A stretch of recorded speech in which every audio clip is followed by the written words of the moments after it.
देखिए, ज़मीन जायदाद के मामलों में सबसे बड़ी समस्या तब उत्पन्न होती है, जब एक पार्टी, एक पक्ष बेईमानी करने लगता है। वह अपने किए गए वादों को निभाने से मना कर देता है, या कोई झूठा प्रलोभन दे देता है, या कोई झूठा फैक्ट दे देता है। और इन सब चीज़ों का कानून में व्याख्या किया गया है। कानून में इस बात के बारे में बताया गया है कि अगर ऐसी परिस्थिति आए तो आप क्या करो।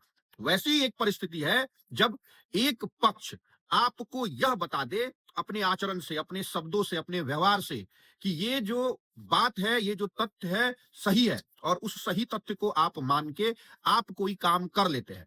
बाद में वो पक्ष इस बात को नकार नहीं सकता है कोर्ट में, ये एक एविडेंस माना जाएगा।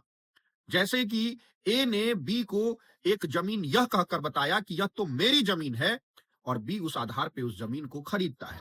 अब ए कभी यह मना नहीं कर सकता है कोर्ट में कि यह तथ्य गलत है, कि यह तो मेरी जमीन नहीं है। इसी को बोला जाता है डॉक्ट्रिन ऑफ स्टॉपेल, और इसको स्थान मिला हुआ है इंडियन एविडेंस एक्ट में। यह भारत का कानून है, भारत का स्टैट्यूट है, भारत का लॉ है।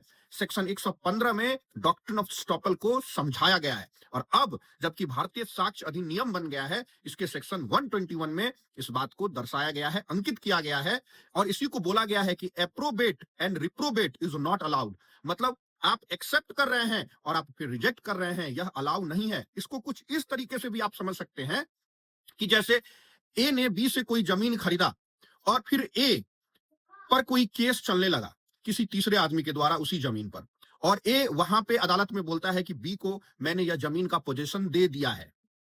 अब ए की जीत हो जाती है। अब ए कोर्ट में मना कर देता है कि नहीं नहीं, मैंने बी को कोई पोजीशन नहीं दिया है, तो यहां पे लगेगा डॉक्ट्रिन ऑफ स्टॉपेल। यहां पे उसको रोका जाएगा। भाई, अब आपने हक ले लिया, और जब आपकी जिम्मेवारी आई तो आप दूर भाग रहे हैं। कानून इससे मना करता है। इसको कुछ इस तरीके से और आप समझ सकते हैं कि जैसे भूमि का अधिग्रहण हुआ, आपके जमीन का अधिग्रहण हुआ, आपको मुआवजा भी मिल गया, और बाद में आप उसी भूमि अधिग्रहण को कोर्ट में चुनौती देते हैं कि हम इसको नहीं मानते हैं, तो वहां पे आपको लगेगा डॉक्ट्रिन ऑफ स्टॉपेल, जो कि पुराने इंडियन एविडेंस एक्ट में सेक्शन 115 में था, और आज भारतीय साक्ष्य अधिनियम में 121 में है।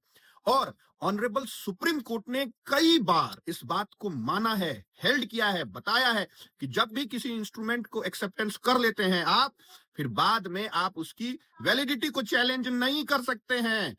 यही बात बहुत महत्वपूर्ण है, और इसी का उपयोग करके आपके केस में अगर किसी तरह का व्यवधान डाला जा रहा है, इसका इस्तेमाल करिए और अपने अधिकार के लिए लड़िए। बहुत बहुत धन्यवाद।